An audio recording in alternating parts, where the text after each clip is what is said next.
Hello viewers, আসসালামু আলাইকুম। আশা করি সবাই ভালো আছেন। Welcome back to my channel. আজ আমি খুবই মজার একটি রেসিপি আপনাদের সাথে শেয়ার করব, শুটকি দিয়ে কচুর লতি। কচুর লতি এবং শুটকি দুটি বাঙালির খুবই প্রিয় একটি খাবার, সবাই কম বেশি রান্না করে থাকে। আজ আমি আমার রেসিপিটি এখানে শেয়ার করব। শুটকি দিয়ে কচুর লতির এই রেসিপিটি এতই মজার যে আপনি এটা একবার খেলে পোলাও কোরমা বিরিয়ানিকে বাদ দিয়ে বারবার এটাই খেতে চাইবেন। এই রান্নাটি করার জন্য আমি নিয়ে নিয়েছি 100 গ্রাম লইট্টা শুটকি এবং ফ্রোজেন লতি 25 আউন্স। স্পাইসের জন্য আমি নিয়ে নিয়েছি রসুন কুচি 2 টেবিল চামচ, পেঁয়াজ বাটা এবং 1 টেবিল চামচ রসুন বাটা। আমি আরও নিয়েছি 2টি পেঁয়াজ কুচি, 2 চা চামচ হলুদের গুঁড়া এবং 2 চা চামচ মরিচের গুঁড়া। আমি নিয়েছি 100 গ্রাম লইট্টা শুটকি এবং 1/4 কাপ তেল। একটি প্যানের ভেতরে আমি 1/4 কাপ তেল দিয়ে দিলাম। তেল গরম হওয়ার পর আমি এর মধ্যে দিয়ে দিচ্ছি রসুন কুচি। রসুন কুচিকে আমি এখন তেলের ভেতরে কিছুক্ষণ সটে করে নেব। শুটকি রান্না করার জন্য আপনার রসুন দিতেই হবে। এর ভেতর এখন আমি দিয়ে দিলাম 2টি পেঁয়াজ কুচি। পেঁয়াজ আর রসুনকে আমি তেলের ভেতরে ভালো করে সটে করে নিচ্ছি। এতে দিয়ে দিচ্ছি 1 চা চামচ লবণ। লবণ আপনি আপনার স্বাদ অনুযায়ী ইউজ করবেন। লইট্টা মাছের শুটকিকে আমি 15 মিনিট গরম পানি দিয়ে ভিজিয়ে রেখে ভালো করে ধুয়ে নিয়েছি।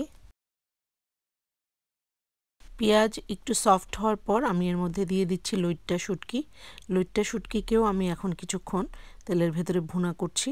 এখন দিয়ে দিচ্ছি এর ভেতরে পেঁয়াজ বাটা এবং রসুন বাটা।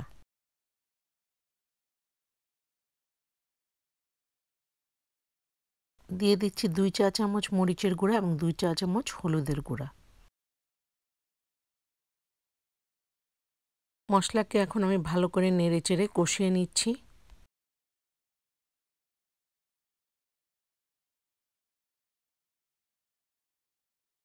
মশলা যাতে পুড়ে না যায় সেজন্য আমি এর ভেতরে 1/4 কাপ পানি দিয়ে দিলাম।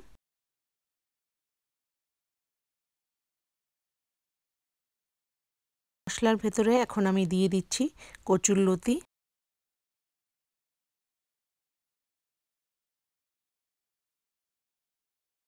লতিকে এখন আমি মশলা এবং শুটকির সাথে ভালো করে মিশিয়ে দিচ্ছি। দিয়ে দিলাম 1 কাপ পানি। ভালো করে নেড়ে দিয়ে এখন আমি ঢাকনা দিয়ে রান্না করব 10-15 মিনিট। কচুর লতির ভেতরে থাকে ক্যালসিয়াম অক্সালেট, যেটা গলার মধ্যে ইরিটেশন অথবা ইচিনেস ক্রিয়েট করতে পারে। কচুর লতির ভেতরে লেমন জুস অথবা আচার ইউজ করলে ক্যালসিয়াম অক্সালেট ডিজলভ হয়ে যায়। তাই আমি এর মধ্যে দিয়ে দিলাম ঘরে বানানো আমের আচার। আচারের পরিবর্তে আপনি লেবুর জুসও ইউজ করতে পারেন। তৈরি হয়ে গেল খুবই মজাদার শুটকি দিয়ে কচুর লতি। আমি এখন একটি ডিশে একে ঢেলে নিয়েছি। আমার আজকের এই রেসিপিটি ভালো লাগলে অবশ্যই লাইক করবেন। যারা আমার চ্যানেলটিকে এখনও সাবস্ক্রাইব করেননি প্লিজ সাবস্ক্রাইব করবেন। আল্লাহ হাফিজ।